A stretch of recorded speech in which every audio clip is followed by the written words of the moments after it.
Before we get too much further, let's go around and get some introductions. Your name, what you do for the band. Hi, I'm Dan, aka The Horse, and that's nothing to do with my penis size, and I play the drums. Hi, I'm Murph, aka The Rockback, and I sing. And I'm Todd, I play bass, aka Gollum. It's usually like on days when I had a few too many drinks and I wake up and I look like I'm death, basically. Death or Gollum. Yeah. Sometimes you look good Darth this morning, Maul. though, right? That's all that matters. Yeah. But you guys are based out of Liverpool. How long have you guys been there for? Born and raised? Me and Murph were born and raised there. Todd's from? I'm from Norway, but I lived in Liverpool for about 9 years now, so I'm kind of like an adopted Scouser, I suppose. How did you guys cross paths? Or how did you find yourself in Liverpool all the way from Norway? Yeah, and I came to university and I met Murph on a night out, and realised we were in the same class, actually, and started playing together. Yeah, haven't looked back since. Well, I've never been to Liverpool. If I were to go for like a weekend, give me some recommendations on what to do. It's quite a small, compact city, compared to like most places in the States. So, I mean, you can walk from one side of the city centre to the other in sort of half an hour. So, I mean, just have a mosey round, really, and soak up the atmosphere, chat to some locals, head into a few bars for a couple of swifts. And, I mean, that's pretty much all we do, to be honest. A couple of key places, like get some lunch at Leaf Cafe, and then maybe head to the Pogue Mahones for some guineas. For some guineas in the Pogue Mahones. And they do quite a good guineas in the Leaf as well, don't they? Yeah. And then maybe head to X in the City for some bouncing bubblies. Is this your guys' first trip through Chicago? No. This is our We've been third or about 3 fourth time. times. Yeah, 4 times, I think. Yeah, we played in... Empty bottle. Oh, yeah. okay. I can't remember where we played last time, but it was a good gig. Common, We're really bad with remembering names of places where we played, to be honest, but... I'm thinking this is our third time, isn't it? Yeah, probably. Have you guys got a chance to get out and explore the city at all, or are you guys kind of always in and out for shows? In and out. I mean, we went for a nice meal last night and In the Old Town? Old Town. Where'd you go? Karachi or something. It's like a Japanese restaurant. Cool. Kamakachi or something. It was really nice. The specials were great. Yeah. Murph had a lovely fillet with nice. wasabi mash. That was great. Yeah. Now, you guys are a 3-piece, correct? Everybody's here right now? Yeah. Mhm. Has there ever been any talks of adding a 4th member for any reason? Well, funny you should say that. Yeah, really, because when we started, there was actually a 4th member, and he was from Orange County.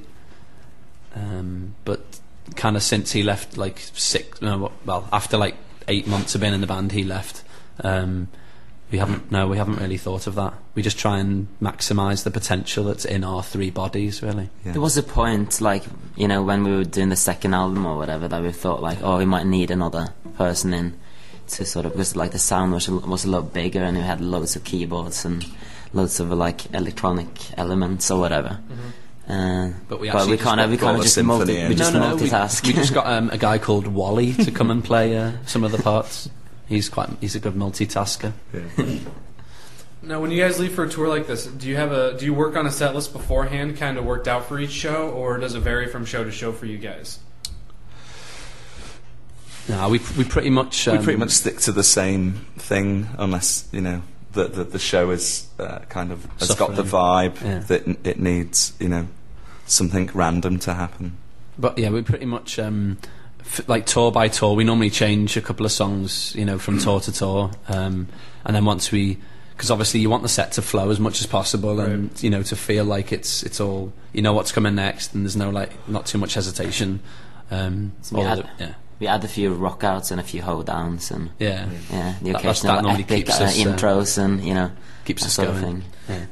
Again, I got the Wombats here in the studio for the New Music Binge. If you have any questions for these guys, hit us up on Twitter at Fearless Radio. We got a question for you guys right now. This comes from Hannah in the UK. She wants to know if you guys could play an instrument that isn't yours for the rest of your lives, what instrument would you want to be playing?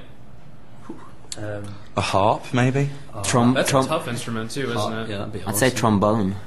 Really? Yeah. You like Would you like tromboning? tromboning? I'm quite into tromboning. Yeah.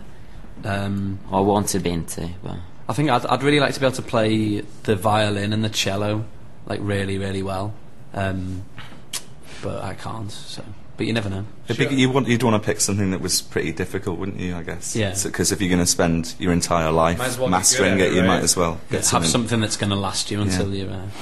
No, she wants to also add, apart from Liverpool, what's your favorite city in the UK? It's a tough one. Favourite city? I live in London. I really love parts of London a lot. Where else is there? Yeah. Brighton's good. Brighton's fun. Newcastle's really good fun. Manchester's good. Like Sheffield. Stockton-on-Tees good. Stockton-on-Tees is probably not the... Actually, I'll go for Sheffield. Sheffield's That's where my brother nice, studies, I like and I've had a couple of pretty decent hazy ones there, so I'll go for that. Now, this Modern Glitch came out about a year ago. How long did the recording take? About 3 months. 3 months. But, I mean... Was that 3 months, like, all in the studio or off and on when you could?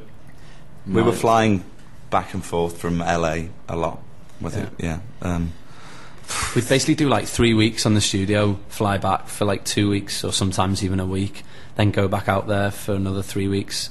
Then we came back for another 2 weeks, and then we went back out there for 5 weeks. Yikes. And that was kind of that was the bulk of the album done. And then we had then the next 5 months were spent kind of going back and forth with various mixes and realising that we needed to add something or we needed to take something out. And like the song that you're going to play, I think 1996, that took some doing. We were still recording from the point we started until it was finished. It probably how long was it? 6 months? Yeah, something like that. Took a while. And how long before it was released was everything done? Like final mixes, CDs pressed before you could release it? Oh, like the week before or something, wasn't it? It was literally... So there wasn't much time between you having everything done to the release? There was a point where... Yeah. Kind of, wasn't there? I mean, for us it almost felt finished in the September and it didn't come out till the April. Right. But technically it wasn't actually finished until, like, with the title, the artwork, everything wasn't really in place till... Was it the start of April, maybe? Probably, yeah. It's like a few weeks, but it was the deadline when pretty much last minute. Yeah, they were like, if we don't print it this week, then we're going to miss the deadline for the shipments and all that. But yeah. So what are you guys doing before you go on stage? You're like warming up, shaking out the nerves. Some people like to have a drink or two. What are you guys doing? We just try and down bottles of tequila, really. Warm up. Todd usually practices bass. Well, you're about to start warming up shortly, aren't you? I'm about to start for tonight. His warm-ups get longer and longer by every gig. How long is your warm-up? It's usually you definitely do a good hour and 20 it's usually an hour, I think. Just because I've been struggling with tendinitis in the past, I just don't want that to happen again. So, and it's just it's a lot more fun playing when you're actually warmed up because it's a lot easier. It gets you in the mood as well, doesn't it? Gets your body ready for it, and both mentally and physically, really. So what are you doing after a show? I know some people kind of like to be alone, to kind of calm down after a show. Other people are right out at the merch table talking with fans that came to see him. What are you guys doing? A bit of both, really, I think. We don't really do any merch, though. No. But, we do go out and meet people afterwards and stuff. Yeah, we do that. We like to spend maybe half an hour or so, in the backstage room, just have a drink. Chill out. Yeah. No, it kind of depends. Like some nights it's literally hermit crab, go back, have a shower, get on the bus, and watch some TV or whatever. And other times it's don't even have a shower and just go straight out on the lash and just see what happens. You brought up the bus. Is that thing out there? Yeah, that thing is our home. Yeah. Is that considered a bus? Well, no, it's an RV. It's a bandwagon. Really? Yeah, it's between a van and a bus. Is that yours, or is it a rental? No, it's a rental. Rental? Have you named it? No. The big bouncing bastard. Yeah. We're not on friendly enough terms with it, I think, to really to warrant naming it. It just keeps us awake. It's got great hydraulics. It's actually broken as well, so we're getting we get a new one. Yeah. What happened with the broken one? You say this one's broken? This one's broken, shafted or something. Oh, really? The generator kind of there's this low rumble all the time, and then all of a sudden it just kind of out of nowhere starts going just when you're about to drop off to sleep, and the whole bus kind of shakes a little bit, and I think I'm sleeping above it, and it's painful. The Wombats here in the studio. A couple more questions, and then we're going to get to a song off of the album. Now, in the States, a lot of the major labels said hopefully they're done with CDs by the end of the year. Everything's going digital download card, albums on jump drives. So, I mean, this is due to affect you guys for a couple reasons. Are you going to miss CDs if they finally get phased out? And do you see the new digital era, affecting your band at all? I think definitely it'll be sad to see CDs go. Yeah. It's, obviously, we grew up buying CDs. As did most people, over, 23 or something. Having said that, isn't vinyl growing quite a lot? Vinyl outsold CDs last year. Exactly, yeah. So I mean, that's a good thing, I think. So I think the physical format is still, it's going to be. We're not going to get rid of that. Yeah. Will you miss CDs though? I will do it because we grew up with it. We were 90s kids, so yeah. I like buying the CD, opening it, and listening to it whilst reading the lyrics or looking at the artwork, and it's you get more of a package with it. I don't really. Do you look at the artwork when you buy the digital thing? Well, you just get one crap picture on the front, don't you? Yeah, I don't know. I mean, yeah, that's a shame because. And then you have to download the liner notes on the CD makes the album more of a world to me, if you know what I mean. Yeah. Rather than just it takes 11 up a place, songs. doesn't it? Yeah. But I mean, obviously, digital is growing. You can't there's no point fighting it because people want things easier and quicker, don't they nowadays? And it's. I mean, yeah, it's done. It hasn't done us any harm. We kind of started out using MySpace and stuff like that, so the whole internet world has definitely helped us get fans and be closer to fans, and there is definitely lots of positives with it.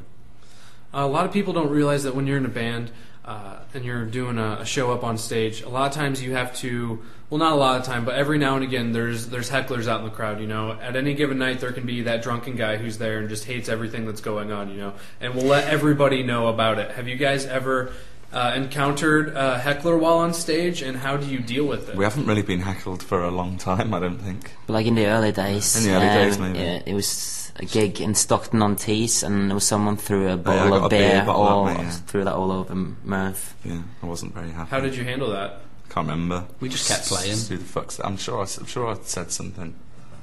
Yeah, I definitely did say something, and I was probably had a quivering lip and nearly in tears at the time. But the thing is, we've got in-ears now, so even if there are hecklers, we can't hear them. Right. But most of the time, we've had people throwing stuff before. When we first played in Dundee, and pints kind of just landing on you and stuff, and you think, is this heckling? Or is it just a bit they're friendly? And we just kind of loved it really, and. We just throw some beer back. Yeah, we just throw beer back, and then they just love it. Or just say, is that the best you've got? I think that's the best way to deal with hecklers. You just reverse psychology them because they are childlike anyway for shouting shit at you. Well, you said if you get beer thrown at you, you throw beer back at them. Okay, well, give me your favorite beer, the beer that you wouldn't throw at them, and then the beer that you really think is worth throwing at somebody. I wouldn't be throwing any Guinness at anyone. Yeah, I wouldn't be throwing Guinness at anyone. Or a nice. I don't know, a Hogarden or some Duvel. Yeah. Any nice beer, you wouldn't bother throwing that. But if it was Carling or Carlsberg or Tuborg. But I don't know, is Carling and Carlsberg, do people quite enjoy that here? Is that a bit exotic? It's not. Because Corona back home is quite, it's quite a nice one, yeah. Seen as quite upmarket, whereas over here you think it's dog crap, don't you?